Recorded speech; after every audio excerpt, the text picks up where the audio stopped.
या जुग में तोरे बंदा बे बड़ भागी। सतगुरु जका पिछाड़ा वे, केस बराबर अंतर नाही। जाने जमन कर जाना वे, मेरी सहत तन मन धन को ले गुरु चरणाया वे। बचन कहे तो सब सत माने, जा गुरु धर्म पिछाड़ा वे। गंगा जमना उल्टी बह चाले, बाण पिछम को उगे वे। तो पण मन चले नहीं मासो, तब घट पर चोपूगे वे। अकबक प्रेम ने सब छूटा, जुग मारे जादन काई वे। गुरु को तो बेचो बिकने लागो, तब शिष साचा भाई वे। तत् स्वरूप आनंद पद कहिए, सो नहीं माने कोई वे। ऐसो हेत गुरु सो भूलियो, निमख न न्यारा होई वे। आया उठ खड़ो होए आगे, उठा के संग उठे वे। छाणरने प्रेम घट उपजे, जब सब गाठा फूटे वे। जब गुरुदेव सूझा है साहेब, तब ये सो अंग आवे वे। सुण सुण ज्ञान ने मये पकड़े, से सब धारणा पावे वे। के सुख राम ने मतो सारा, जुग मर जादा होई वे। के सुख राम ने मतो सारा, जुग मर जादा होई वे। प्यासू तो सत साहिब नहीं रीजे, बहुत जन्म लग कोई वे। तो महाराज समझाते हैं आगे इस हरजस में, या जुग में तोरे बंदा बेवड़ भागी, सतगुरु जका ही पिछाण्या वे। इस संसार में वो जीव बड़भागी है जिसको सतगुरु की शरण मिली,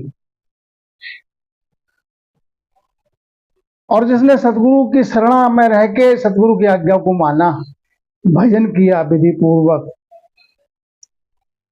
केस बराबर आतर नाही, ज्ञान निजमन कर जाना भी। गुरु से ऐसा घुल मिल जाए कि केस बराबर आतर नहीं रहेगा। जब केस बराबर आतर नहीं रहेगा तो निजमन रीझ जाएगा सतगुरु का, और कृपा हो जाएगी।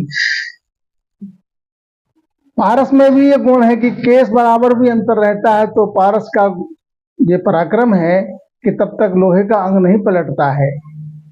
जब उसमें कीट लगी हुई है, वो जब नहीं रहती है, तब उसका प्रसन्न हो पारस से जब अंग पलटता है। ऐसे ही गुरु शिष्य का प्रेम केस बराबर अंतर भी है, अंतर है, तो निज मन की मेहर नहीं होगी। वो अंतर जैसे ही अंतर जो है नहीं रहता है, तो सतगुरु की मेहर होने में कोई देर नहीं लगती। आगे महाराज समझाते हैं, मेहरी सहित तन मन धन कूले, गुरु चरण आया वे। तन मन धन सब गुरु के चरणों में अर्पण कर दे। तन कौन? तन तो ये अपना शरीर का है ही, पंच तत्वों का, और मन धन सब गुरु के चरणों में अर्पित कैसे होगा? जो सतगुरु ने भजन की विधि बताई है, उस भजन के लिए विधि पूर्वक तन को लगाओ। पहले तन कैसे लगेगा? आसन लगाकर तन पे बैठ गए, तन से आसन लगाया और भजन करने के लिए बैठ गए। अब मन अर्पित कैसे होगा? जो सांस पे भजन करने की रीत है, वो श्वासा अपने पवन पे लगाओ, मन पे सांसा जो है मन के ऊपर लगाओ और मन पवन पे लगाओ। धन क्या है? धन है अपनी श्वासा। श्वासा रूपी जो है, जो धन है और मन, इनका दोनों का तालमेल होगा। मन पवन पे लग गया और श्वासा रूपी धन आती जाती श्वास हो गई और भजन सिमरण पे लग गए। तो ये है तन मन धन अर्पित करने का। और बाहर से अर्थ है कि गुरु महाराज जो हुक्म करें तो वचन न लोपे उनका। ज्ञान मूलम गुरु वाक्यम, वचन कहे तो सब सत्य माने, जा गुरु धर्म पिछाने आवे। जो गुरु महाराज ने वचन बोला है, ज्ञान मूलम गुरु वाक्यम, इसीलिए कहा गया है जो गुरु बेचे बिक जाए, हरस मन माय बतावे। जब वो गुरु धर्म में गाढ़ा है शिष्य, इस तरीके से शिष्य गुरु धर्म में गाढ़ा होकर रहता है अपने गुरु के निमित्त, तो गंगा जमुना उल्टी वे चाले, भाण पिछमकू उगे वे।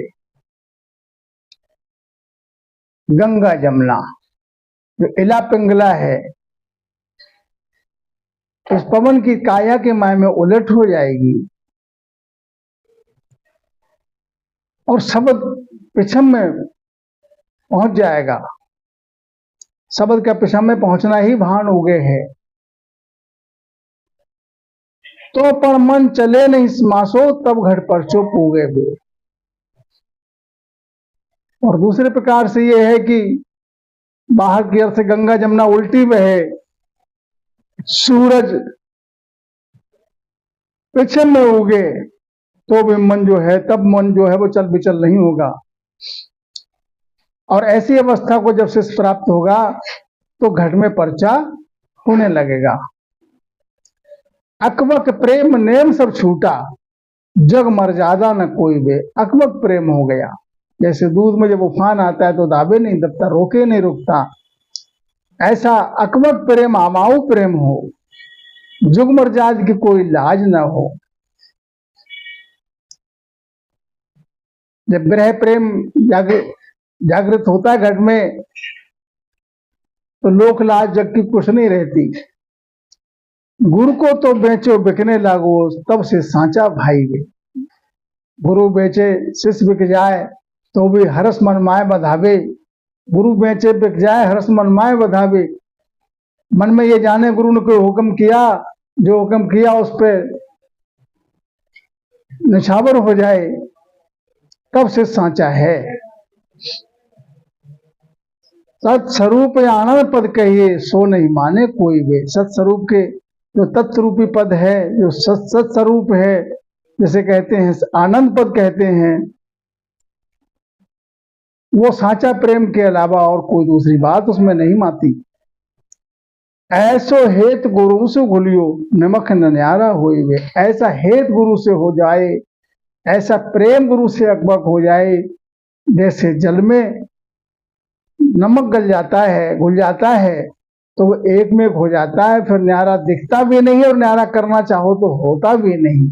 ऐसा गुरु का और शिष्य का प्रेम होना चाहिए। गुरु के प्रति शिष्य का भाव कैसा हो। आया ऊठ खड़ो हो आगे, उठा के संग उठे वे। जब गुरु महाराज आए, सभा में पधारे, तो शिष्य का कर्तव्य है कि जैसे गुरु सभा में पधारे तो पहले से उठ के खड़ा हो जाए उनके लिए नमन करने के लिए। और सभा में जब गुरु महाराज विराजे बैठ जाएं, तब शिष्य को बैठना चाहिए। और सभा से जब गुरु महाराज शिष्य से अपने आसन से उठे तो शिष्य को भी उठना चाहिए। उनकी छाणर नेम प्रेम घट उपजे, जब सब गाठा फूटे वे। तो जो ऊपर साख बताइए तो नेम की बात है। अब महाराज समझाते उससे उच्च अवस्था की बात है कि छाणर नेम प्रेम घट उपजे। नेम को छाण के घट में अमाऊ प्रेम जब प्रकट होता है तो सब गांठ कर्मों की जो है वो फूट जाती है, माने भूल जाती है। जब गुरुदेव सूझा है साहेब, जब गुरुदेव सूझा है साहेब, तब ऐसो अंगावे वे। इस विधि से, इस प्रकार से गुरु जब के लिए मानता है शिष्य, तब साहेब घट में प्रकट पद पर वो पद जो है प्रकट होता है। सुन सुन ज्ञान नेम ये पकड़े, से सब धारणा को आवे वे। और ज्ञान को सुन के जो नेम को धारण करता है वो सब धारणा है, नकल है, असल बात से दूर है। कहे सुखराम नेम तो सारा, जग मर्यादा हुई। संसार की जितने नेम हैं, आचार हैं, वो युग की मर्यादा है, धर्म आचार में आते हैं। और आंसू तो सत साहेब नहीं रीजे, बहुत जन्म लग कोई वे। आचार करने से, युग मर्यादा के नेम करने से, महाराज समझाते हैं ऐसे प्रेम से तो सत साहेब की रीझ नहीं होगी। चाहे बहुत जन्म बीत जाए इस विधि से नेम करते करते, प्रेम करते करते, जब तक अकबक प्रेम नहीं होगा तब तक सतगुरु की मेहर होगी नहीं। इसीलिए कहा है जिसको सतगुरु महाराज की शरणा मिली है तो या जुग में तोरे बंदा बे बड़ भागी, सतगुरु जका ही पिछाने आगे। इसको सतगुरु महाराज की शरणा मिला वो प्राणी संसार में बड़भागी है, जिसने अपना तन मन धन समर्पित कर दिया तो उसके लिए घट में दर्शन, घट में वो पद प्रकट अवश्य होगा, आवागमन से रहित हो जाएगा, 84 में फिर नहीं आएगा। ये सतगुरु जी महाराज का बिरद है। सूर पिछम दिस हो गया, गंग उलट बह जाए, पैदा करंदा रूठिया तो नरक न जाए। सतगुरु जी महाराज का जो हंस है वो नरक में तो जा ही नहीं सकता है, ऐसा महाराज का बिरद है। महाराज का कि जो पथ पे चलता है उसके लिए सत्य वचन है। बोलो राम जी राम महाराज।